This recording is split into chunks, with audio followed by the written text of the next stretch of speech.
Misreading of politics. VP Singh ji के समय आप राइट को देखते हैं कि वो सरकार में आ गई, उसके बाद जिस तरह का लेजिटिमेसी शायद उस आंदोलन ने दे दिया शायद नहीं मिलता। What is your readings as a political person? How do you look at this civil society? Are we being too naive जो इन समूहों की हम बात कर रहा हूँ? No, the problem in this one, as in the other two, I think in both the movements under JP and what happened under VPC, the political consequences, I don't think was what was planned and or intention. I think it's also that the just as most of civil society is left and left liberal, there is a large political community that is left of center, partly liberal, partly left liberal, right? And I think they have seceded space.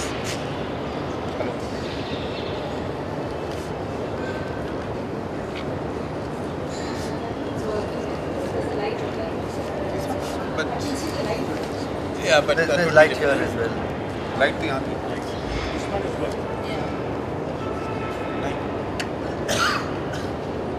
आ रहा है, तो थोड़ी बुलंद आवाज में संदीप कर सकते हैं क्या?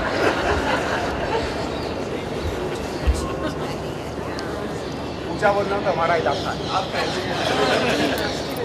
नहीं, मैं ये कह रहा था कि जैसे लेफ्ट लिबरल तो आप संस्थाओं की बात करते हैं या उस की बात करते हैं, पॉलिटिक्स में भी ऐसे लोग थे, ऐसी संस्थाएं सुनाई नहीं दे रहा, नहीं आ रहा। So I think these ज़्यादा ऊंचा हो गया, थोड़ा हल्का कर दीजिए, सही है। तो I think they seceded space also. So you know, ये हरजी इसमें ये समझना कि एक उसको लंबे समय में पढ़ के देखना कि इसके पीछे एक नेचुरल इंक्लिनेशन है ये राइट की तरफ जाएगा, हो सकता है। इसमें आपको इस बात को भी देखना पड़ेगा कि वो संगठन या वो संस्था जिन्होंने इसमें फायदा उठाया रणनीति के तौर पर या अपनी मेहनत से उन्होंने ऐसे मौकों का फायदा उठाया, और ठीक है, आप उनके विचारों को माने न माने, हर संगठन को अपनी विचारधारा और अपने हस्तक्षेप के क्षेत्र को बढ़ाने का अधिकार है। हम कमजोर पड़े इसलिए और लोग आगे बढ़े, और इस मूवमेंट में भी यही है। मेरे ख्याल से जो जिन संस्थाओं की संगठनों की आप बात कर रहे हैं जो sort of left of centre है, वो इस आंदोलन की मूल भावना से आज से नहीं, बहुत पहले से इसके साथ जुड़े रहे, बल्कि करप्शन के खिलाफ कोई लड़ाई जो है वो कोई 4-5 व्यक्तियों के पास सीमित नहीं है जो इस समय इसके सरकार बने थे इस संगठन के, बल्कि बहुत से लोग कई वर्षों तक लड़ते रहे। और उसमें फिर मैं उस बात पे जाऊंगा तो सोमा जी ने कहा कि बहुत से लोग बल्कि इसको बहुत गहन रूप से इस पे काम कर रहे हैं, जो सिस्टम्स हैं उसको बदलने की कोशिश कर रहे हैं, जो रूल्स रेगुलेशंस हैं जो गवर्न करते हैं बहुत सी चीज़ों को, उसको बदलने की कोशिश कर रहे हैं। दिक्कत मेरे ख्याल से कहाँ हुई कि मेरे ख्याल से जब लोग इससे जुड़े, एक तो ये कितनी जल्दी इतना बड़ा हो जाएगा ये कोई नहीं समझ पाया, ये आंदोलन से कुछ व्यक्तियों पे सीमित हो जाएगा ये कोई नहीं समझ पाया, ये भावना से कुछ शब्दों पे सीमित हो जाएगा ये कोई नहीं समझ पाया, ये लड़ाई से एक छोटे दंगल पे सीमित हो जाएगा ये कोई नहीं समझ पाया, और ये बड़ी समग्र रूप लेने की जगह प्रतिबिंबित हो जाएगा एक छोटी चीज पे, ये भी कोई नहीं समझ पाया। That everything will get reduced to one ad, 5 voices, one location, one kind of people, one voice, one location, ये मेरे ख्याल से कोई नहीं समझ पाया। और ये एक peculiarity भी है इस आंदोलन की, शायद ही कोई और ऐसा आंदोलन रहा हो हिंदुस्तान में जो इस तरीके का जिसकी डायनेमिक्स रही है। और मैं खुद इसलिए भी कहता हूँ क्योंकि एक राजनीतिक व्यक्ति होके, एक ऐसा व्यक्ति होके जिसकी शायद कॉन्स्टिट्यूंसी इस जगह है जिसमें सबसे ज़्यादा इसका प्रभाव पड़ रहा होगा, हम तो हर मिनट इसको समझने की कोशिश कर रहे थे। आप समझ सकते हैं जब किसी व्यक्ति के आने वाले जीवन का स्वार्थ किसी चीज़ से जुड़ा होता है, उसको समझने की को और ज़्यादा कोशिश करता है, और जब खुद आप उसके रिसीविंग एंड पर हैं, मतलब मैं जहाँ जाता था हर व्यक्ति हमको ऐसी नज़रों से देखता था कि हमसे बुरे कोई नहीं। ये सत्य बात है उस समय की, आपकी व्यक्तिगत कुछ भी हो, लेकिन आप हर व्यक्ति की ये जो अंदर की घृणा थी उसका आप पात्र बन गए थे उन कुछ 2-3 महीनों में। उसको समझने की हम लोगों ने भी कोशिश की, हमें कोई नहीं समझ पाया। तो इसमें विलिंगली और unwillingly I think all institution join. But एक और चीज़ मैं आपसे रोकना भी चाहता हूँ, जब सबको लगा कि इस आंदोलन के जो उद्देश्य हैं वो सीमित होते जा रहे हैं, या हो सकता है कहीं रणनीति के रूप में आंदोलन गलत रास्ते पे चल रहा है, तो लोगों ने एक कदम पीछे भी रखा। और क्योंकि उस समय इस पे कदम पीछे रखना बड़ी मुश्किल की बात थी। मुझे याद है कई ऐसी डिबेट्स थी टीवी पे जिसमें हर्षमंडल जी और इससे संबंधित लोग गए, इन्होंने गालियां खाई टीवी पे, इन पे लोगों ने, हम लोगों को तो खैर आवाज़ ही कही नहीं थी तो छोड़ दीजिए, हम तो जाते तो पिट जाते, लेकिन ये लोगों ने जाके विरोध में भी अपने स्वर रखे और उन स्वर से धीरे धीरे संबल आए, लोगों ने और बातें भी सुनी। ये नहीं है कि जो आंदोलन के जो सरदार हैं या आंदोलन के प्रणेता जो हैं जो इस चीज़ को मांग कर रहे हैं वो अपने में सरासर गलत है, ठीक है, उसमें तब्दीलियां, लेकिन आज वो समय हमको तब्दीलियां लाने का भी मिला। जैसे शोभा जी ने कहा, we got breathing space, but that came because many of those people who were part of the movement step back, brought some semblance of balance and probably more sane thinking, and therefore decided that while initiative of the movement should continue, it needs to get more open, it needs to account for many more things, it needs to sit back and think, and hopefully I think we've earned that space in time.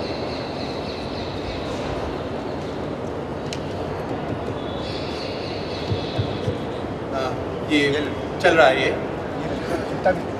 चल रहा है। तो धन्यवाद संदीप। आप जो कह रहे थे कैसे वो एक राष्ट्रीय या व्यापक आंदोलन से एक दंगल में परिवर्तित हो गया, कैसे जो एक जनसंघर्ष हो सकता था वो कुछ लोगों का संघर्ष बन गया। उसमें शायद बहुत से साथी यहाँ कहेंगे कि उसमें मीडिया की एक बड़ी भूमिका थी। जो छोटे संघर्ष को बड़ा करने के बजाय शायद उसे उन्होंने नैरोली डिफाइन करना शुरू किया। तो मीडिया पर मैं आना चाहता हूँ शोमा, तो इस पर बहुत फिर से अलग अलग लोगों के बहुत, I think the most interesting part of looking at this period of history is that there are multiple views. There are different views. There are views, obviously, one view which seems to believe, and I generally don't believe in conspiracy theories, but seems to believe that the corporates were getting discredited and the ownership of the media houses is with the corporates. They needed to create a new entity. So that's one extreme. You obviously have hard data from Sukumar Muralidharan writes in EPW saying that, I've forgotten, but the revenues went up tenfold or much more during those 9 years. He also talks of that almost 78% of entire news content was just Ramleela Mehta. For 9 days there were children dying, there were other struggles happening, land struggles, but there's nothing, no mention of anything else. So that's one view. On the other hand, people have actually thought of media playing a very crucial role in making this as a very large struggle. And I just want to ask this question and by quoting Vipul also, Vipul Mudgal, who in one of our conversations of this nature said we live in the times of mediated realities. The realities are being completely mediated by the media. हमारे TV room में हम अपने पास की इस दुनिया को media के through देख रहे हैं. And what the other thing was more interesting for me was the idea of mediaized politics. Dramatically शायद सही शब्द ना हो पर mediaized politics. उनका कहना है कि कैसे आजकल political rallies में भी उसका आयोजन इस तरह से होता है कि कैसे क्रेन्स आ सकें और कवर कर सकें. लोग कैसे बैठेंगे वो सेकेंडरी है. So the primary audience for the political class is also the media. Well, the conspiracy part is the easiest to address. Tehelka has been the subject of many conspiracy theories, and we've been seen as ISI agents, as BJP agents, as Congress stooges, as defense dealer contractors, as stockbroker, sidekicks. So the one thing I've learned from the Tehelka experience is that the world is not an organized place, and very rarely is there a conspiracy, well-oiled conspiracy behind anything. I mean, if our governments or our corporates had that much intelligence, they'd be doing a better business of looking after the world than they do. So let's put aside the conspiracy theories, and even this earlier discussion we were having, that again is a dilemma, that Were the corporates behind it? Did they give it strength? Was the RSS behind it? Did it give it strength? Was it an urban movement? Does that necessarily delegitimize it? I don't think so. You know, I mean, as constituents of a democracy, and I keep saying that at least, you know, in Tehelka too, we struggle even as we speak against corporates to remember that entrepreneurial energy, corporates, middle class aspirations, all of that are completely legitimate aspects of our democracy and our society. You know? So I don't. The first thing is not to outlaw anybody. You expose and you persuade, and through that creative force, you try and push for a better world. You know. Insofar as what the media did with this movement, again, it's a dual horned thing. I said at the very beginning that I think the media lacked a framework. Just to digress a little bit, right now the Gujarat debate is going on about Modi. And I find it very troubling how the media reports Modi. Because it's true that, you know, the media can go the wrong way with going on media trials. What happened with the Talwars, is the Arushi Talwar's parents, is the negative impact of what a media trial can do. But if you're a responsible media and you understand your politics, and I'm not saying it has to be only left politics, if you're a right-wing media, understand that you're a right-wing media and play that politics, you know. But when Modi is questioned, there is a kind of media trial that is necessary in a democracy. Because there is some things that are not legally provable. There are some things that there will be a stumble of justice. If you understand your politics, then you will be able to continue that trial in a very transparent way. You know, so Tehelka, for instance, nobody can mistake where Tehelka stands on communal politics. You might disagree with us, many people might see us as agenda-driven, but that's our politics, we are transparent in that, and we are fighting for that framework, you know. That's where I think the media, the electronic media failed in the Anna movement, you know. And yet, they were very much party to the success. If today Kushwaha became a point of discussion in UP politics, if it became a point of embarrassment, it is a product of the Anna movement. You know, they have made it embarrassing to take on a DP Yadav or a Kushwaha, and it has the fact that it can become a flashpoint. Those are the positive benefits of what happened, and you cannot remove the media from that positive impact.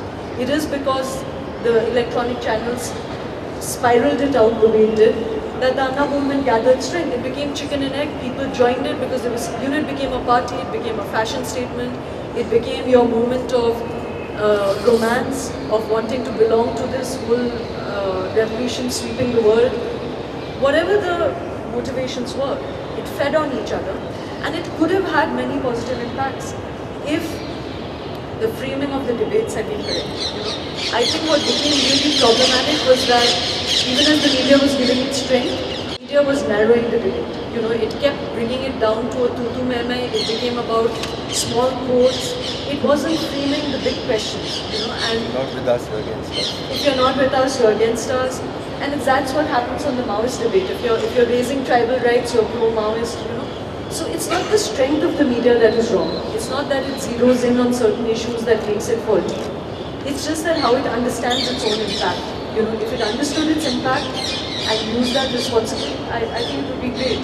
And I agree with, I forget whether Harsh was saying that or Sandeep, that it's not even that everyone has to fight every battle. So it's not that the urban constituents who join the Anna movement and don't fight the tribal movements, that does not delegitimize them, you know, because it's not like the tribal movement is going to come and fight the gender movement, you know. So I don't think those were the questions at stake.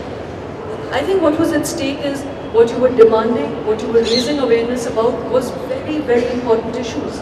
And that's why all of us were so conflicted. It was so difficult for Tehelka or Aruna Roy or Harsh or Shekhar or Pratap Bhanu Mehta, who was one of the first few to start speaking again. It's so difficult to go against the tide and say, we agree with some of what you're saying and we don't agree with all of what you're saying. And so, if I were to narrow this down, the learnings from this should be that in a society like ours, we cannot abdicate complexity. The first thing we have to cling to is complex discourse, you know, nuanced discourse. For right or for wrong, from the right point of view or the left point of view, argue for complexity in the first place. That's what will preserve us.